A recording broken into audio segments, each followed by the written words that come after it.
Welcome back, Heat Seekers. Happy Tuesday. Happy Day of the Dead. Happy dogs behind me. We got a great show for you tonight. Mr. Leone's got an amazing topic that we're gonna talk about. But first and foremost, how are you, Mr. Sullivan?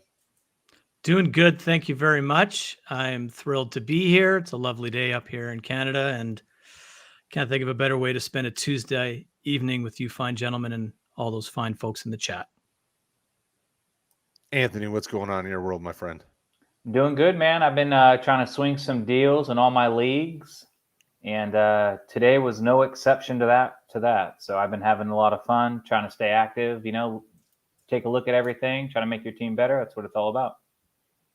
You got a lot of teams you got a lot of teams contending. Are you trying to do deals to go for it, or are you trying to repurpose? Every single one of my dynasty leagues, of the ones that I pay money for, the ones that I really focus on, are in contention. Sure. So yeah, I'm having a good season. I got a ton of 4-4 and 5-3 and 3-5. I don't know what the heck I'm doing in 90% of my leagues right now. Is there a lot of kids on your front lawn too? You sound like the get off my lawn guy right now. Get off my lawn. Yeah, maybe I do. I don't know. Maybe I'm still feeling the effects from Saturday and Sunday. I don't know.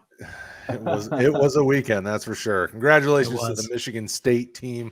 I see Ray in the chat, and they took them all 10 seconds to get in here and drop that one on you. I'll tell you, it was the most watched college game in the last year, and it was definitely a good game, but not the way I anticipated it ended. If you watched at halftime, it was looking pretty easy for sure. What were you saying, Mr. Leone? Well, I want to give a shout out to our person in the chat, Dr. Teetums, yeah, we've seen him in Discord. He's over there chatting there too. Yeah, he says he doesn't know what Dynasty is, but he's still here. That's I'm glad you are. That goes for me too, Doctor. Yeah. Some days it feels like we have no idea what's going on. The way that the injury bug and the crazy times have hit the NFL, you don't have to know what Dynasty is to be successful right now, because it's just going crazy. The King is done. We've got guys that are getting jail time. We got guys that aren't getting traded that are sitting on the bench. I mean, who knows what's happening? I was hoping for a bit of a more activity in today's trade deadline. It seemed to be I think there was 3 or 4 deals, primarily defenders moving locations. And unfortunately, the topic that kind of stole the show today was the unfortunate situation overnight in Las Vegas with Henry Ruggs. Looks like we won't have Henry Ruggs to worry about for quite a while. Anthony, what's your take on Mr. Ruggs in this situation?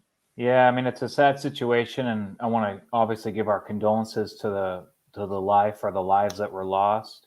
100%. It's terrible, but the way I approach fantasy football is you just go after the points. And, some people can't be really that pragmatic with the game, and I respect them.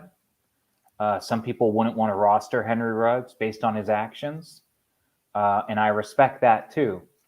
But personally, for me, I don't really view the players on my team as people, as much as I just view them as fantasy points.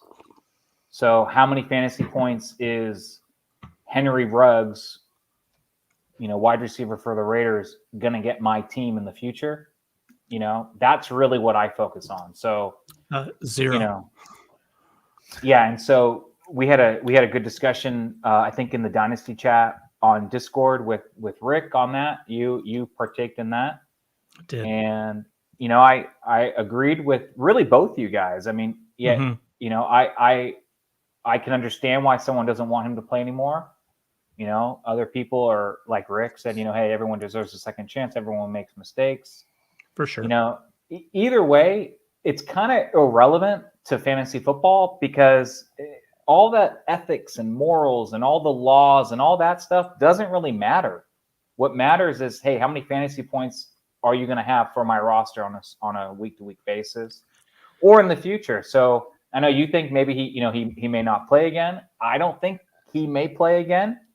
But at the same time, if I can stash him, or if I can trade for him and lose stash him on my roster, I think it's a smart move if you don't overpay for him. Yeah, I have one share, and I will try to move him. And if I can't move him, I'll just drop him. I agree with you. I respect everyone's personal opinions on this. I like to like the guys on my fantasy team, and there's a very select few players that I'll roster that I don't like. They're quarterbacks in Green Bay and things like that because they benefit my team. I can stomach that.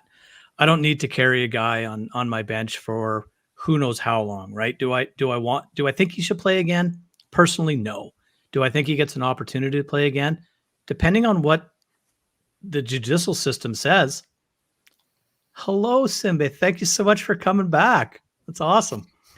I will say this: if he gets a 2-year minimum sentence, I can see him in the NFL again. If he gets anything longer than that, I don't think I can. I'm more concerned now with what does this mean for Bryan Edwards, Hunter Renfrow, Darren Waller, maybe Zay Jones. Do they pick up Deshaun Jackson now that he's been released from the Rams? Like, Brad, what do the Raiders do going forward? They're leading their division right now. Well, and and I always preface, never make any quick twitch decisions. This type of situation, first and foremost, this is a young man. Kid's 22 years old. Think back to when you were 22. I know for you it was longer than the rest of us, Sully, but it was pretty long for me too. Low blow. No, and it was a long time ago, but we made really bad decisions. Now, obviously, this was really bad, but I'm in the business of everybody getting another chance. So if he works hard at it and the maturity is there, like there should be no reason he can't get back. So I have one share on a rebuilding roster. So right now he's not going anywhere. Nobody's going to get him for a late round pick for me because he produced when he was there. And so I'm going to sit on it for now. And if I need the roster spot and it just so happens that he's kind of at the back end, then he gets churned. To Anthony's take about him being just fantasy points. So if it gets to the point where my team is ready and I need a spot and he's just taken up, well then yeah, sure. The team itself is in a weird spot because the Raiders have already lost the head coach this year. Now they've lost a star wide receiver, and there's not, it's kind of slim pickings out on the waiver wire. I mean, Deshaun Jackson's out there, but Deshaun Jackson is not going to step in and give you what Henry Ruggs did. Now he will be able to give you some of that take the top off the defense type situation where he can kind of break some things out, but they need somebody who's going to be a consistent target that is a good route runner that could really get the trust of Derek Carr quickly. And that you got to look inside for that. Bryan Edwards can Edwards get out there? Can he play on the outside?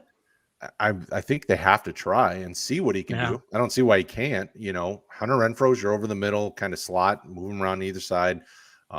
Zay Jones has shown that he can at least be serviceable.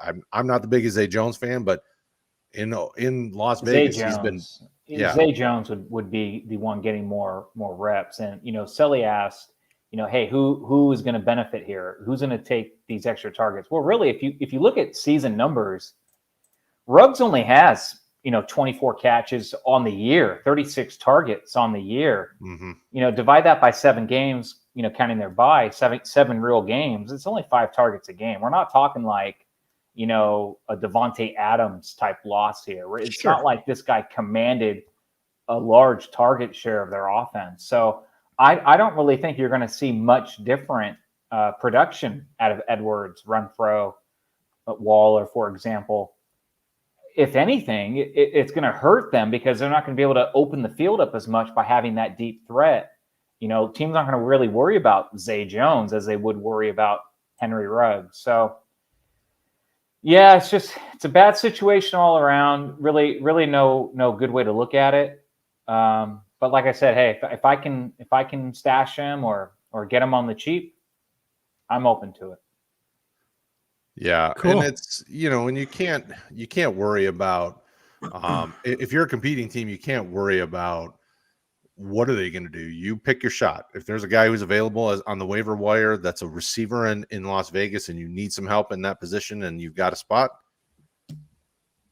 pick Zay Jones up, throw him on the back of your roster, see what happens. I mean, he's produced a little bit throughout the season, so he should be able to at least give you something, right?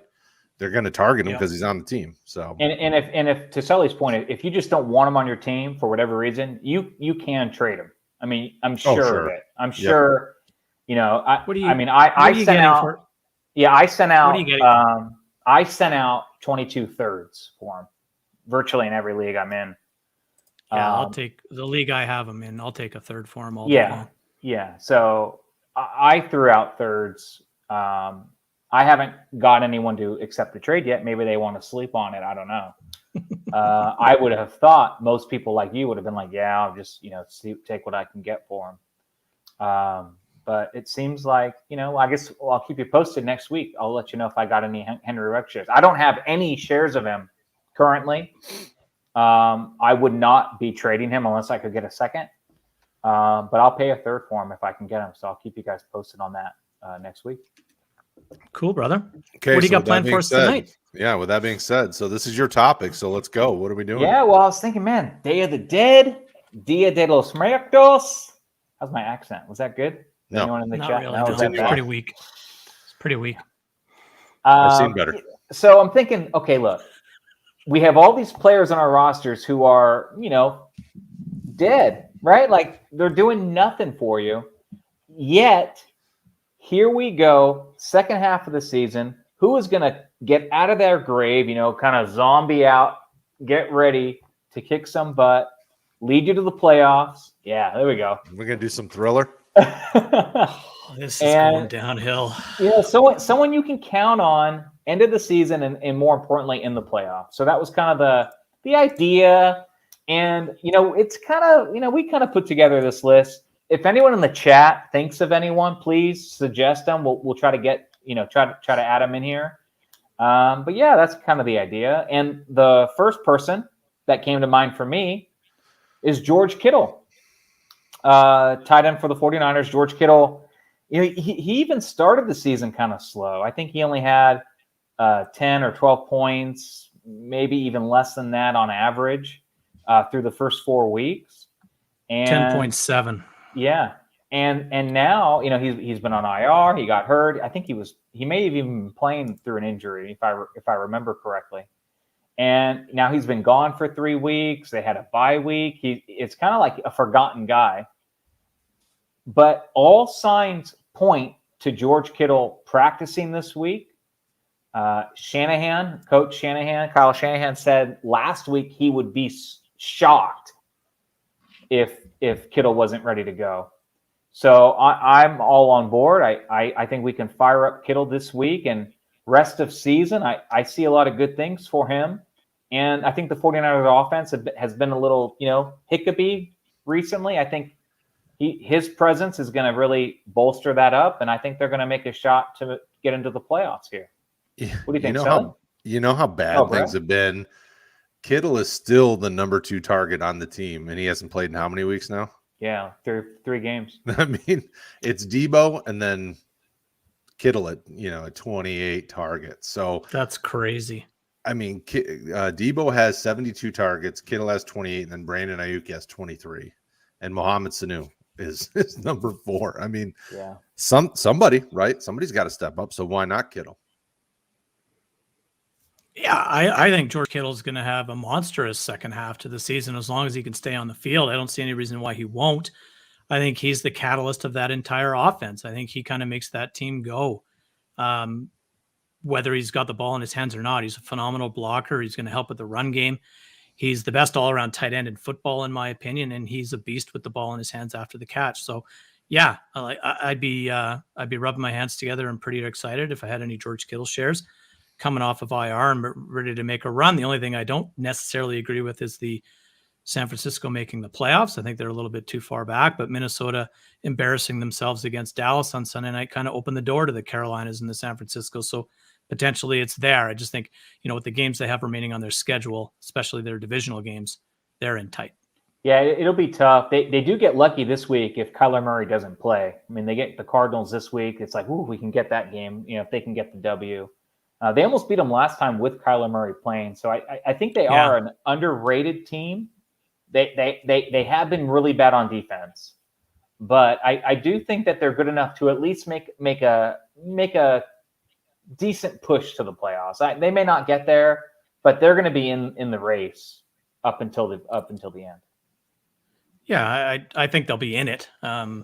there's not a whole lot of greatness in the NFC once you get past, the 4 or 5 teams. So the door's definitely open for pretty much anybody. Though. Yeah, their It's schedule's not. pretty That's what I tough. I meant. mean, Arizona, the Rams, Jaguars, obviously very winnable. Minnesota, you never know which version you're getting. Seattle, week They won't win 13, the game. Russ should be back by then.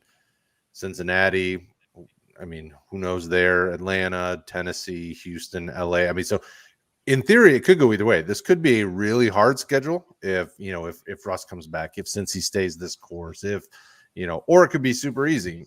Some of the wheels fall off some of these teams. So who knows? I mean, Kittle is a good matchup in most of these contests. I think if he comes back this week against Arizona, it would be tough to trust him for sure. But outside of that, I think he's and who knows about the Rams, their linebacker situation. So I mean, I don't hate Kittle rest of the season, but it's going to take him a little time to get back up to speed, being off for a few weeks.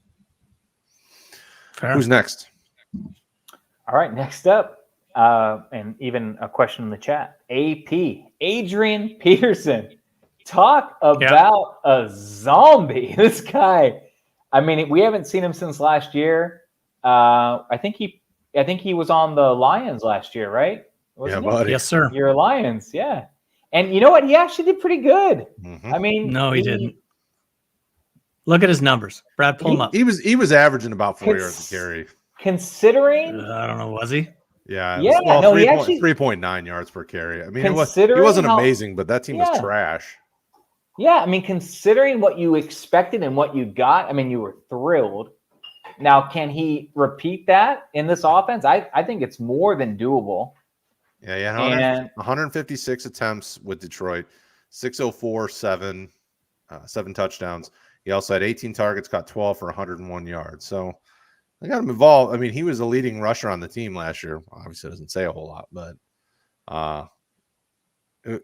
he wasn't terrible running behind that beat up Detroit Lions offensive line. So running behind a even better Tennessee Titans offensive line, because it's not amazing, but it's better than what he had. He's going to be okay. I mean, as long as he kept himself in game shape, but who knows how quickly it takes for him to get up to speed with the playbook and all of that. Well, he already has familiarity with the offensive coordinator. I think he played under him before. So, I really to answer the question, I know we don't like answering the questions to the end, but to answer the question, for me, it's Adrian Peterson. Now, don't expect RB1 numbers and, don't expect the Adrian Peterson of old or even the Adrian Peterson of a few years ago. We're not going to get that. Don't get your hopes up. But if you're looking for a desperation RB2, 3 flex type guy, I for sure would pick him over Nichols or anyone else you have in that backfield, because he's going to get the goal line work, and this isn't a bad offense. I mean, they're going to get the ball in the red zone. So Adrian Peterson for me is a guy to target, especially if you're hurting at running back. Now, granted, there are leagues like in Redraft where I already have a couple other decent running back options. Like I have a team with Javonte Williams and Michael Carter on the bench. I'm not going to add Adrian Peterson on those teams. But if you're sitting there with your third best running back as like Nyheim Hines, I would drop Hines for Adrian Peterson in a redraft league without even thinking about it. But see,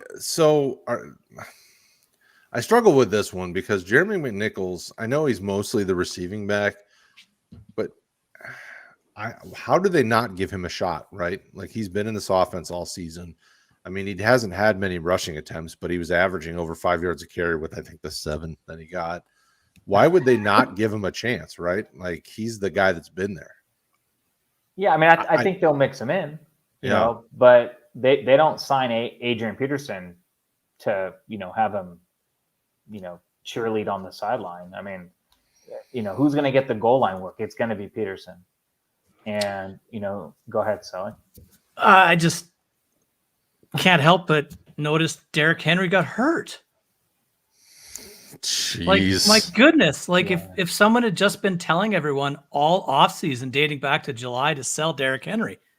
Yeah. Anyway, I traded To be him last fair, year. I think you were saying the same thing the year before he got the rushing title. no, to be fair, if you paid attention, 7 of the previous 8 running backs that went over 2,000 yards in a season missed time the following season. Add another one now with Derrick Henry. Well, yeah, but you're also leaving out he did it again that following season, No, he 2 didn't. years in a row. No, he didn't. He ran for 2,000 yards last year, and he's What going to did he miss run the the year majority before? of this. And what did he run the year before? I think he had total. I think he had about 1,800 yards and Okay. 20 some odd touchdowns. Yeah, I had 17, 46, and 18 touchdowns. The funniest thing, though, is the dude through 8 games has as much production as some people have an entire year. I mean, he had 937 yards and 10 touchdowns. He already had 219 carries. I never once said that Derrick Henry wasn't a good running back, but I did say that when he gets to the cliff, it's going to be a quick fall, and we are seeing a quick fall. And now that's It's a good happening. question. I know we're kind of getting off the Well, topic I'm getting here. to that though, if you'll let me, but it's okay. Go ahead.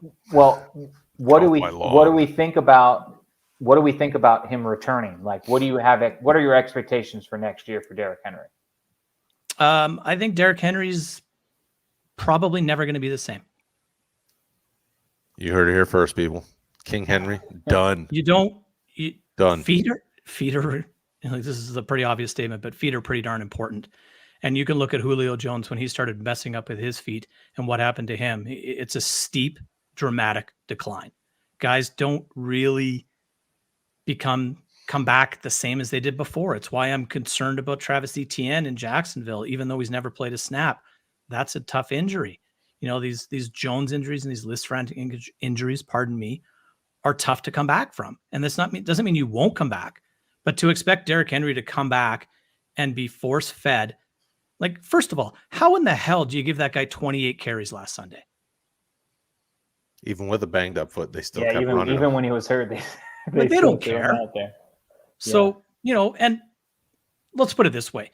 Adrian Peterson is about to make us all realize how good Derrick Henry really is. Adrian Peterson is a nothing add to this offense.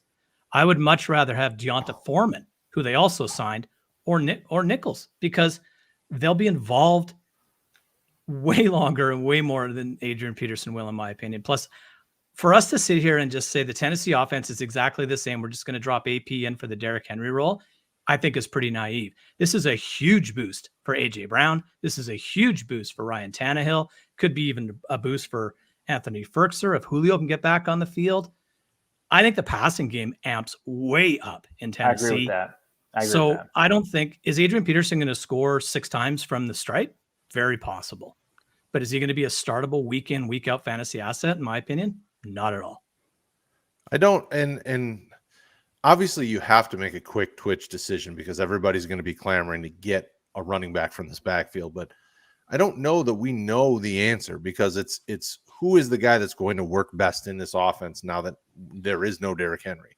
And that I don't know that we're really going to figure that out this week because it's going to take time for AP to get settled in. It's going to, if Deonta Foreman gets involved, Mcnichols, I mean, we're not going to know. We're not going to know. But what I can say is AP's got as good a chance as anybody. Adrian Peterson got traded from New Orleans to Arizona a couple of years back, showed up and ran for like 160-3 in his first game. So I'm not too worried about him learning the offense. It's here. I'm going to give you the football, run straight ahead and go as far as you can. It's not too complex, but I just don't see anything left in that tank for him to be sitting on the sidelines for half a season without a sniff until this happened. I just don't see it.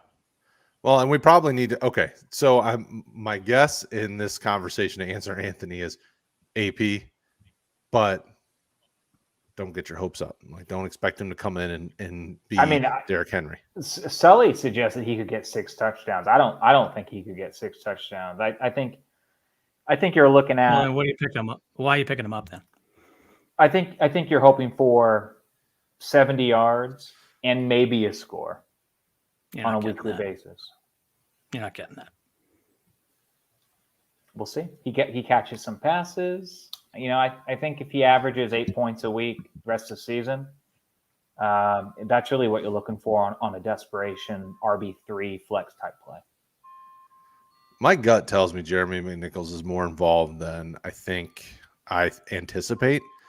And it's probably because I'm not a Mcnichols fan, which is why I'm like, oh, well, AP's there. He's the man now, and McNichols is an afterthought. But my gut tells me McNichols probably is more involved than I give him credit for, at least today, which is why I'm staying away from all of them. I mean, I went after Derek Gore with waiver money before I went after these guys because I at least am like, okay, well, I've seen what this guy's doing in that offense for one game. Really wish Darrelton Evans would have stayed healthy. I know. This would have been his time to shine, baby. I have him on rosters too. I was very disappointed. I am everywhere. Yeah. Well, go ahead. Well, let's follow up. So Anthony's got one other follow-up question to this. Is Henry a top 10 pick next year in redraft? Yep. My answer is no, not a chance. I think he will be. I don't think he should be, but I think he will be. No. I think it depends on his preseason. I mean, if he's running like old Derrick Henry in the preseason, then yeah, I don't see how he can get out of the top 10. But if he doesn't start the preseason and it's kind of a question, I think he's going to get the Barkley treatment that we got this year. Barkley fell out of the first round in most of our redraft leagues. That's fair. And I kind of think he's going to get kind of the Barkley treatment. It's like a Hall of Fame in the chat tonight, hey?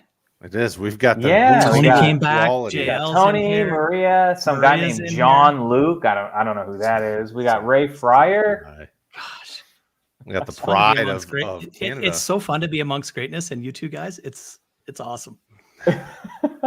Who's next on the list, Anthony? Well, speaking of someone who can't stay healthy, we got Jeff Wilson Jr. San Francisco again, 49ers.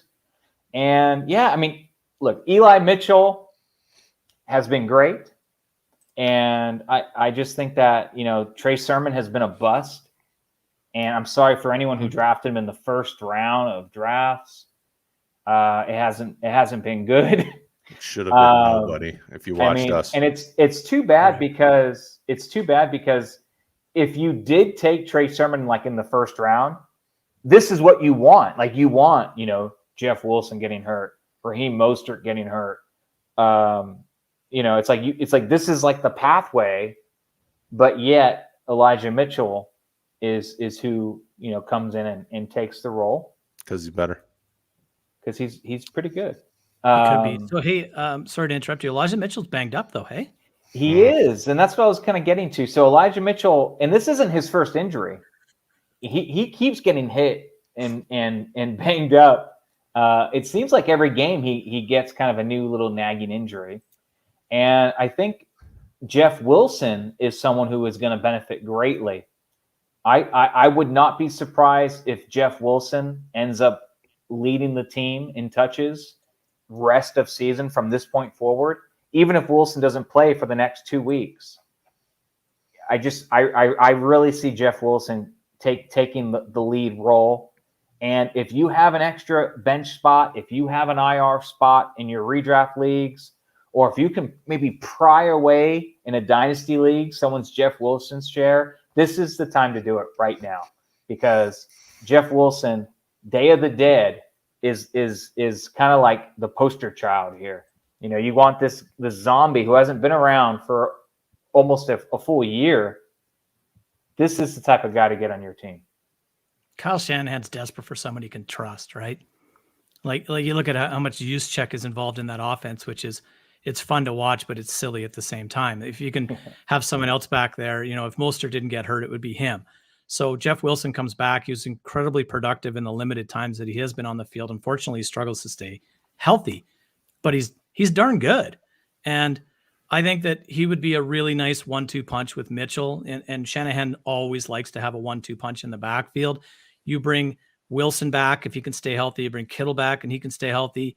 You can squeeze the last bit of juice out of Jimmy G. I think maybe they do make the playoffs. Now you're starting to sell me a little bit. I don't know. And JL, I apologize if I didn't know you were coming on. I wore my Clemson shirt tonight. I apologize.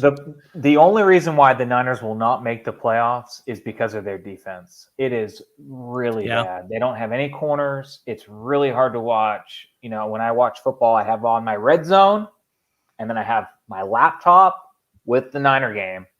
And I'm telling you, man, It's like on Red Zone they show you like the good stuff, but when you're watching when they don't show it, it's bad. And I mean there are so many just bad penalties, and it is really hard to watch on defense. And to answer your question, Cody, and to answer your question, probably. Yes, it's let's bring some more. Let me think of some more Niners we can add to this list. Joe Montana, Dwight Clark, Jerry Rice. Listen, Mitchell's the only Niners running back I want a piece of, and that's it. Like I don't want Jeff Wilson. Well, because think about it, he's been on PUP. The window is open for him to start practicing. They didn't say he started practicing. The window is open. I recently saw Kyle Shanahan speak on Jeff Wilson specifically. He was very optimistic. I don't think he's just blowing smoke. Why would he blow smoke about Jeff Wilson Jr.? Coach is blowing smoke. Kyle Shanahan's pretty straight up. I mean, they were very straight up about Brandon Ayuk too. Like, hey, dude's not doing what he needed to do. He's the number 3 targeted receiver on the team right now. Yeah. So I have faith that Jeff Wilson will be back, and I think that Kyle Shanahan trusts him. And even though Elijah Mitchell's doing well, to me, he seems more like a change of pace type back, whereas Jeff Wilson will get the bulk of the carries. Thank you, Anthony of the Sun-Times, obviously in the back pocket of the 49ers organization. That sounded like some coach speak to the nth degree. With that being said, still give me all the Mitchell shares I can get, and I'll just see what happens. And Wilson, because Wilson's hard to trust. Even when he is healthy, he'll give you a couple of good games and then he's injured. I mean, he's a mini Raheem Mostert, right? Like you get a few really nice games and then he's on IR again. He's the IR back. He is the IR back. He's the goal line back in San Francisco when he's on the field, though. That's what I like about him. So yeah, I have a share in a league I play with Anthony, and maybe I'll have to sell him to Anthony, I guess. Done. Do it. Yeah, let's do it. Let's do it. I have a lot of Elijah Mitchell shares, and I will continue to hold on to those. I think I did a trade in that. I think I did a trade in that league today. I traded away Cortland Sutton for Aaron Jones. That's a steal. How did you do that? I mean, I love Cortland Sutton. I saw that when I woke up this morning, and I still don't know how you did it. Yeah, it was interesting because he offered that, or he offered me Rondale Moore in a second for Aaron Jones. And I really debated that. I would have done back and forth. I know most people I talked to said, yeah, give away Rondale Moore in a second for Aaron Jones. Oh, yeah. Sorry, I thought you were on the other side of that. I was going to. Oh, no. But Rondale, you're never going to be able to trust to the level you can Cortland. I mean, so the reason why I chose Sutton, this is my rationale. I think it's a good conversation. My rationale was debatable. even though Jerry Jeudy was out this whole half of the season, Cortland Sutton never really showed me he can be it. I don't think he can be like a wide receiver 1 type guy. And I think there's more upside in holding on to someone like Rondale Moore, who could potentially be like at a Tyreek Hill type level, than I would be getting with Cortland Sutton. So that was the rationale. And I got to keep the second. So that was the rationale. And I also didn't want to do Rondale Moore in a second because I thought the trade might get vetoed. So I decided to do vetoes. Well, I don't know. Sully here vetoing stuff left and right. So I don't know. Dang. I vetoed a trade last night because Anthony, in a guillotine league, after he's already cleared and through, decided he would trade a player for some fab and another player win a total garbage deal that I nixed. Yeah, no. So that was the rationale. I was kidding. It was just a dig at Sully. That was just a friendly dig. That was the thought process on Cortland Sutton and Rondale Moore. I just think there's more upside with Moore, and I wanted to keep the second. So I thought they're pretty close. Yeah, you thought wrong. All right. So we'll see. Next, this is actually a guy that we wanted to talk about on the show tonight, and that's Chris Carson. So Ray has a question about him. What are we doing with him? He wants to practice. They are on a bye. Is he a buy low? I definitely would trust him for the rest of the season if he's healthy, because when he's on the field, he's dominant. But Sully, you just did a big old.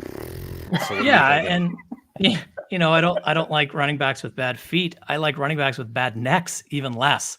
So this is a pretty serious injury that Chris Carson has. It's a herniated disc. He's one hit away from who knows what. So I do think he comes back, and I do think that he's obviously takes over that lead role in that offense, and the lead running back role in a Seattle offense is always a good job to have. So I wouldn't trade much for him. If someone's looking to get out from underneath him because they're worried about his health, I would explore that opportunity. But I don't even know what I would pay in Dynasty. Like, I'd be late second right now for Chris Carson at most, I think, because I'm concerned about his longevity. Anthony? Yeah, I agree with you. I think it's about a second as well. I think Ray also asked, like, hey, what would you pay for Jeff Wilson? It'd be even lower than that. Yeah, you'll pay more though. Fab. No. If you want him, you will. I already got Aaron Jones, Kamara. I'm good. But anyway, so Rondale in a second. Yeah, I'll give you Rondale. Yeah, and that's the other thing. Let me talk about Rondale more real quick. He's 5 years younger. No, listen. Who cares about the age? He's 5 feet tall. years. 5 years. 5 years younger. Tall.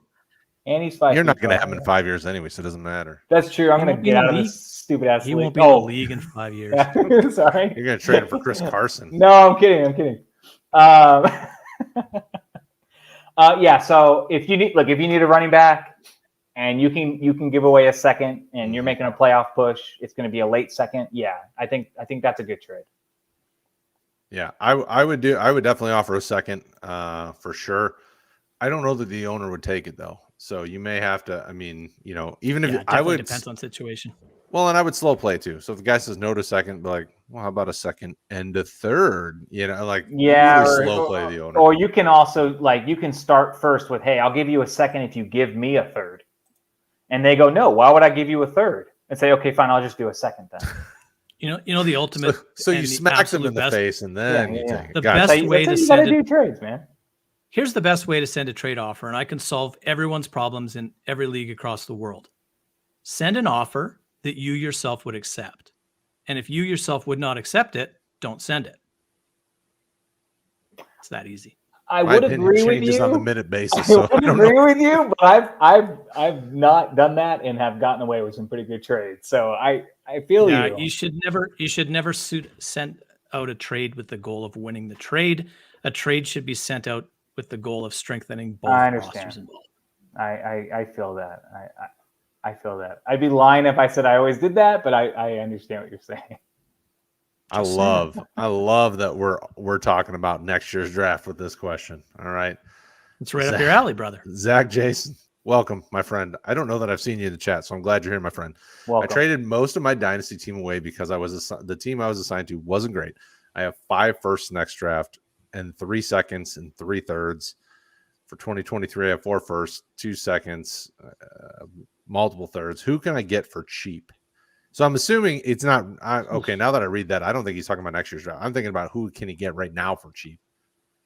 Mm-hmm. And I think it really is dependent on what you're looking to do. Like, what's your goal? I mean, if you're trying to find some buy low candidates at this point, as you get closer to your league's trade deadline, look for underperforming young players.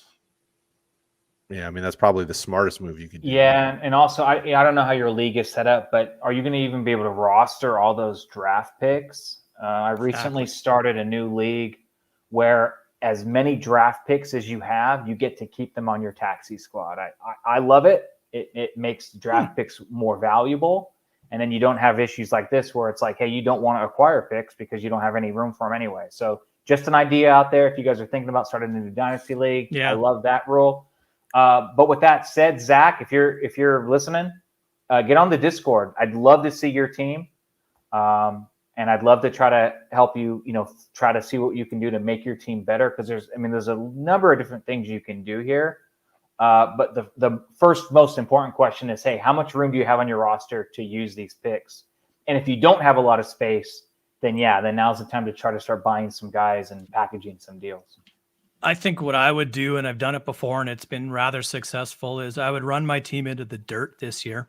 If anything, it's going to increase the value of your first. Take those 4 first-round draft, how many do you have next year? 5?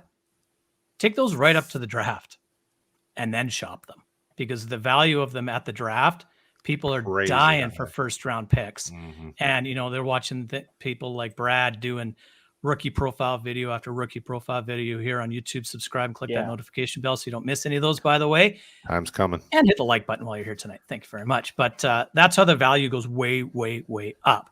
And I rebuilt a team by trading those firsts for established rostered players. And I went from bottom feeder to contender. Now, I'm not saying that's going to work every time, but maybe you do that with 2 of them and you draft with 3 of them. But just get a feel for your league as well, right? Like, your league better than anybody else. But yeah, those rookie picks are gold at the draft. Toss a third for Henry Ruggs right now too. That's what I would do. Yeah, I mean, as you get closer to the draft, within the month of draft time, I mean, people really start overpaying for draft picks. Yeah. It's a quick way to turn your team and turn it around. I mean, 5 firsts, you could easily turn probably all 5 of those into maybe 3 nice players that people are maybe not so excited about, or 2 really nice high-end players. I mean, but next year's draft, I mean, I would not be in a hurry. Obviously, we haven't put out any content for next year's draft yet, but I've been hard at work digging into college footage. My DVRs fill to the brim. And there's a lot of nice receivers and some potentially game-changing running backs coming out next year's draft.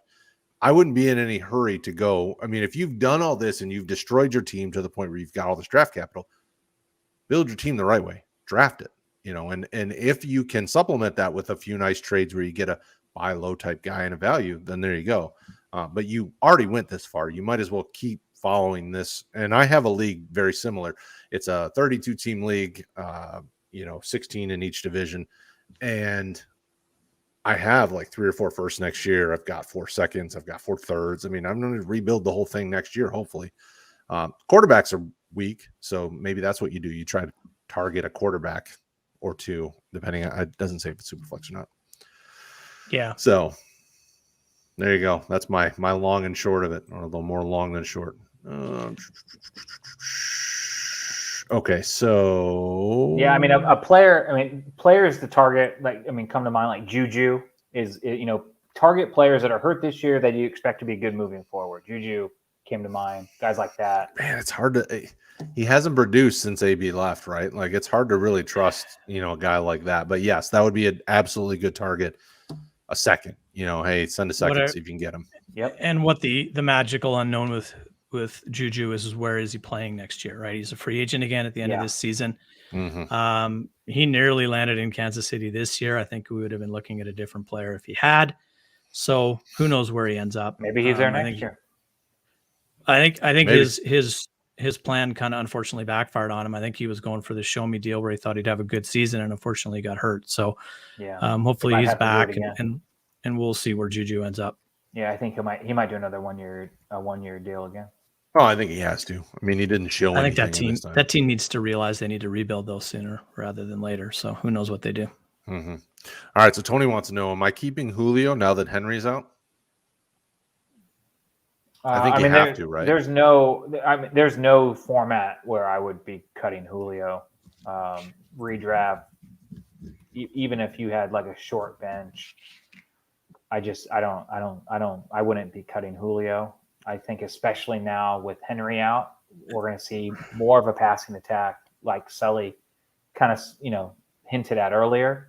So I certainly would be keeping Julio. And you know what? If you're that out on Julio, then try to trade him for someone else that you would like more, that you would roster more. Because I don't think you should be considering cutting him. Yeah, unless you have somebody way better, I would hold him. Yeah, and I think this is probably more a redraft than a dynasty question, but I think in a 10-team redraft league with Derrick Henry on the field, I would be comfortable cutting Julio Jones. But now I think I'm going to hang on to him a little bit just to see. He's got to get back on the field, though. All right. So probably the most impactful question we will ever get on the show. Yep. This is game-changing question right here. So I need you to put your big boy pants on, people. How do I beat JL? I need some secrets to win. Anyone I need to pick up this week? All right, Maria. So what you do is you go onto the stream on Thursday when JL gives fantasy advice, and you get in his head and you ask questions to mess with his roster, make him double think who he's starting. It's going to be more of a psychological thing. And I really think you can get in his head, make him, hey, should I start Taysom Hill this week over Patrick Mahomes? Stuff like that. And just get into his head, make him screw up his lineup. I think that's the best way to win. Is that what so what you're saying is log in Sunday morning when he's not looking and change his lineup? Is that what you're saying? Well, you could do that too. I mean, that's I don't even know. better. I think mean, what I would do is I would just comb the waiver wires and try to make trades for anything that went to Clemson. And if you can pick up anybody who went to Clemson, JL will happily take them off your hands, and you can probably change it for a better asset. So that's what I would do. And short of that, I would threaten him a lot. He doesn't seem like he's threaten him a lot. Going to stay in the fight for long. Roto Heat nice and his partners and the partners of Roto Heat do not condone violence. So please, Mr. Sullivan's takes, the takes of Mr. Sullivan do not represent Roto Heat or our partners. So don't threaten him, but by all means, go behind his back and edit his lineup Sunday morning. We condone that behavior. Good to know. You know what? When you don't. I've gone to many lows in fantasy football. I've never done that. I've never done that. Well, but you're not because you don't have access in the league with JL, so you have. Oh, if I could do that, would I do that if I could? No, I don't think I would. Yes, you would. I'm just saying you haven't been in the league with JL. Sometimes you got to stoop to make those wins. Well, no, I'm in the FYF listener league. So am I. Simon thumped me this week. Yeah, I'm in the other division with JL, and I'm doing okay. But it's hard for me to focus on a redraft and a. I'll have to make sure I get in next year so I can show you guys how it works. Because you guys are obviously suckers. We don't play in enough leagues together. We don't. The one league we're in together, I'm rebuilding, and it's going to be about another 10 years before I'm doing anything. So I'll be there for you. I'll still be there for you. You will, and you'll still have a co-owner, so you won't be able to make any trades. And a couple of championship rings to go along with it, so it's totally fine. I'll thank you for them in the future. All right, Slim, Bay, she has a question for us. You guys think Gronk is she? What? Are you interrupting? I said yes, she does. Oh, okay. Well done. You guys think Gronk is going to bounce back, or should I try to trade him? I also have Mark Andrews. You should try to trade him. You don't need two tight ends. I mean, assuming this is a redraft, you don't need two tight ends. Mark Andrews already had his bye. You roll with Mark Andrews, and you don't even think about it. So if you can trade Gronk, great. I would even say you could drop him, and I wouldn't really think twice about it. I don't like dropping startable players that other players can use. You trade him. Don't drop him. Trade him, right? But yes, you trade Gronk. Now the only issue is I don't know what you could get. So that's one of those things where I don't know what you could get. But he is certainly someone to trade. I would try to trade him for someone with upside like Laviska Shenault, who hasn't really done a lot this year, who has some upside. Someone like that, I think, would be a good trade target. So, Slim, I guess it really depends. In my mind, it depends on where your team's at. So if you're competing, I would look to try to improve an area. So if you can trade Gronk and something to improve a player at a position, or maybe trade Gronk for some depth if you're hitting bye weeks for your player. It really depends on where your team's at. Really, the best thing you can do, Slim, is look at a team that is starting Ricky Seals-Jones at tight end. I mean, look for a team who's so desperate at tight end they don't know what to do. That's your target. And you go after their best bench player and you say, hey, I'll give you Gronk for them. And chances are they're probably going to do it because they don't really have any other option anyway. I'm in no hurry to get rid of Gronk. Like, I don't know why we're in a hurry to get rid of him. So we're halfway through this. We have a half a season left to play here. I don't know what the situation with Gronk's back is. He did leave early with a back injury this past week, but he seems to have gotten past the rib injuries. Points per game, he's tight end 3 on the season behind Kelsey and Mark Andrews. So fantasy points are fantasy points, right? So if I have a tight end that's producing as a wide receiver 2, I'm in no hurry to go ahead and trade him. I don't have no problem. If my league gives me the ability to flex a tight end, and I feel as though Gronkowski is startable on my lineup, I'm going to start him. But I'm certainly not going to drop him. No. Will I look to trade him? Potentially. Yes. But I don't think there's anything wrong with if you've carried him this far, you're halfway through the season, you have a good solid stopgap in Mark Andrews. To Anthony's point, already had his bye week, has been performing exceptionally well in Baltimore's offense this season, is soon to take over and be the tight end one if things keep progressing the way that they are. So do you desperately need a tight end? No. But if you have the ability to put a player in your lineup that can score you double digits because it's who Tom Brady looks for in the red zone, I don't think there's a reason to get rid of it. Well, so the issue you run into is, okay, week 1, he had half of the points that he's had this season, basically. Then week 2, he had the other half. I mean, so it's been, and then week 3 against the Rams, he got hurt. Yeah. I mean, he played 3 games and then he showed up for the Saints game, but was he in there half of the game? Well, I don't even think. I'm about to say, I think he was gone in the first quarter. No, and even if Slim drafted Gronk, she probably drafted Mark Andrews and didn't get any of those points anyway. So while fantasy points are fantasy points, what's more valuable, do you think, going forward rest of season? The potential of Rob Gronkowski or what someone's going to give you right now for Rob Gronkowski? I would try to trade him.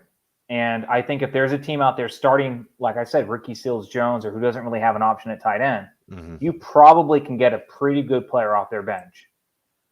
And I would do that. Try to make your starting roster. What's that? I'd like to apologize to Ricky Seals-Jones if he's watching the program this evening. Yeah. God. Man, he's just busting some averaging shots. 8.7. Or Noah Fant's another great example. Noah Fant's another great example. Just got put on the COVID list. So someone who's rolling with Noah Fant, say, hey, look, sorry about your guy. Here's Gronk. I mean, there's a number of potential trade partners Slim can find. If you can make that kind of trade, I guess you do. But I would be in no hurry to get rid of Rob Gronkowski because there's a ceiling there that when push comes to shove, he can be in your lineup. He's only been on the field for 10 quarters, basically. I think he got hurt by halftime of the Rams game. But he broke like 4 ribs, Brad.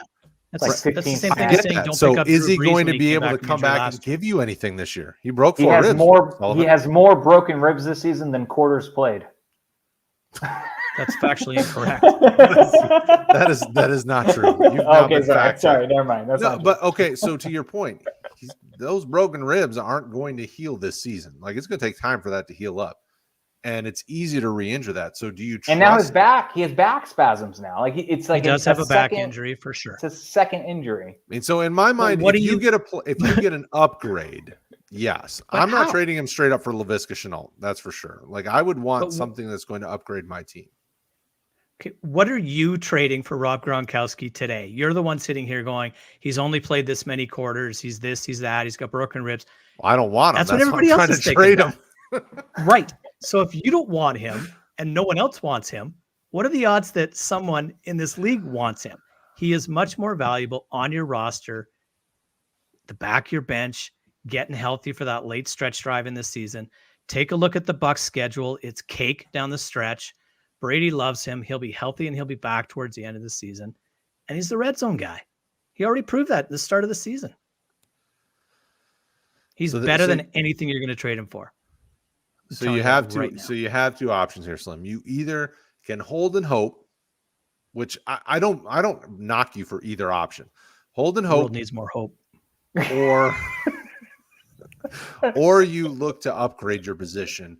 I would definitely tell you, post your roster in Discord, and I would even say post a link to your league in Discord and say, hey, can you guys take a look and give me some opinions? Oh yeah, because if it's on do that, if it's on like great. MFL or ESPN, we can go to the league page and check out the rosters and see and give you some ideas of what rosters you could try to trade. Because I think there are some trade partners out there, because there'll be people that want to do the Hail Mary. They want to try to compete this year, so they need to do a big move, and and their loss or could be your gain. So hopefully that helps. We'll see what happens. You got 2 clear paths to take, and we'll help you with both of them. Mr. Sullivan will be watching and telling you don't do it if the trade doesn't make sense. So if it does make sense, though, by all means. Right. Yeah. You can trade in your 78 Pinto for a 92 Corvette. Slim, the other thing That's a biased take. All right. I'm just saying, do what's best for your team. Whatever's going to help you get to win.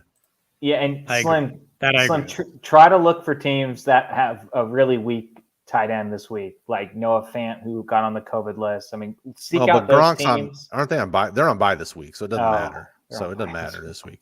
All right, Tim wants to know, yo guys, I traded D-Hop and Mixon for Cook and Higgins. My team now is Kyler, Kamara, Cook, Debo. Not really a question, more of a this is what I just did, and now my team is like, oh yeah, look what I did. So D-Hop and Mixon, I traded D-Hop and Mixon for Dalvin Cook and T. Higgins. I like that because I like Cook and Higgins better. I like Cook better than Mixon by far, and then D-Hop I like, but I think it's a pretty even trade, isn't it? yeah, I think it's pretty fair. even. I think it's pretty even. It looks like it makes your team better. I don't love having Kyler and Hopkins because that's really kind of a volatile situation. So I like that you moved him, kind of diversified a little bit. So yeah, no, I like the move. Yep. So there you go. And look at us getting along. I think that's the first time we agreed on something after like 54 minutes. Our boy CXK, what up? The XK in the house. Lots of question marks. Or I mean question marks, exclamation points. Those are exclamation points. Which I know, right? It's the new question mark. Which two should I flex this week? Bateman, Tony, Elijah, Nico Collins. All right, so which two are you playing? I would do Tony and Bateman. Which two are you guys flexing this week? I would also I would do Rondale Moore and Bateman. I'm not feeling Tony's injury. He always seems to get hurt. Rondale Moore is facing the San Francisco 49ers, who have nothing at cornerback. They are awful. Their best defensive maneuver is just pass interference, so they can't catch the ball. So I know it's not going to get you fantasy points, but I mean, that's really all they got. So for me, it's Bateman and Rondale Moore. If it's Tony, PPR, I'm okay with it. But man, Rondale Moore has just done nothing for the last basically since week 2. I mean, he's getting Rondale Moore had 2 critical bad plays against Green Bay that gave Green Bay 10 points and cost him that football game. So I'm not going to really rely on Rondale Moore anytime soon. Elijah Moore is less likely to be relied upon. Nico Collins is an afterthought. Bateman for sure. And Tony Moore is close for me just because of the laceration to his thumb and his bit of his struggles. But Shepard looks like he's going to miss some time, so Tony's going to get that slot roll to himself. I'll roll the dice on Tony and Bateman, but it's Bateman for sure. And then just keep your eye on injury reports for see how Tony's doing. Yeah, I guess if you need some upside, I would go with Moore. But if you're looking for maybe more of a floor play, I think that's fair. And if you're in the floor play, then there you go. Yeah. Wow. Well done. All right. Richard Ruth, welcome, my friend. Traded DJ Moore for Mike Williams plus picks and Pat Freiermuth. So he traded DJ Moore for Mike Williams, picks, and Freiermuth. I think you did well. I don't think you screwed yourself at all. DJ Moore is really nice, but Mike Williams is a good producer. Pat Freiermuth is an excellent young tight end and picks. I mean, whatever that looks like. Yeah. I guess it depends on what the picks are. I like DJ Moore more than Mike Williams. Yeah, but all 3 of those pieces for DJ Moore, I mean, that's pretty fair. I like how he didn't want to try to spell Pat Freiermuth's name, so he just put Pat F. F-R-E-I-E-R-M-U-T-H Freiermuth. So I would like to know kind of what the picks are. I don't think it's an awful trade. I think it's a good trade. I think it's a win. Yeah, I think it's a win without the picks. So the picks are gravy to me. Mike Williams is finally becoming the wide receiver that everybody hoped he could. Pat Freiermuth is going to be isn't he? Oh, he got.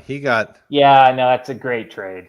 2 firsts and a second as well. So that's a great trade. Oh, hell. That's a great trade.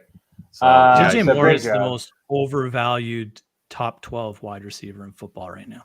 I love DJ Moore, but I don't love so DJ do I, Moore but he's not much. A top 12 wide receiver. Mike Williams has been really inconsistent of late. So I think he had a bad game last week. And other than that, he had a bad game last week, a bye the week before that, and was really good before that.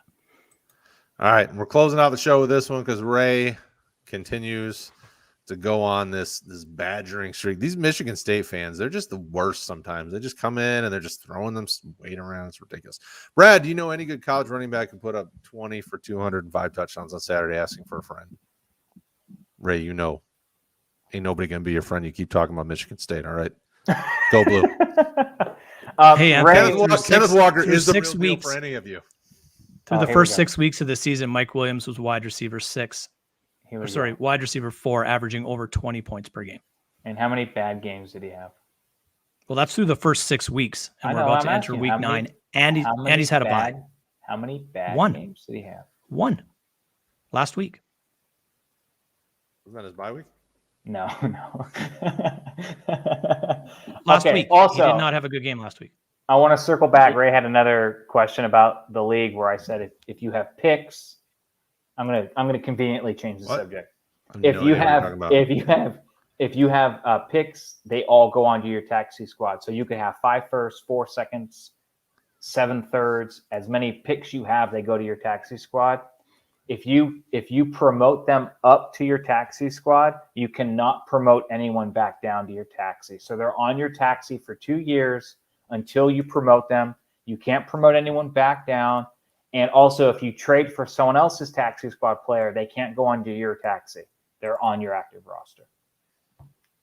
There you go. All right. That was kind of a lame way to He end had the show. 3.9 points last week. Yeah, let's give me the points. Week He 1, had 3.9 points last week. No, I know, but week 1, let's go week 1, week 2, week 3. You don't have to go week 1. Nobody wants to sit here and listen to that, but he averages 17.8 points per game. He's sitting at wide receiver 16 with 1 less game played. And points per game, hold the phone.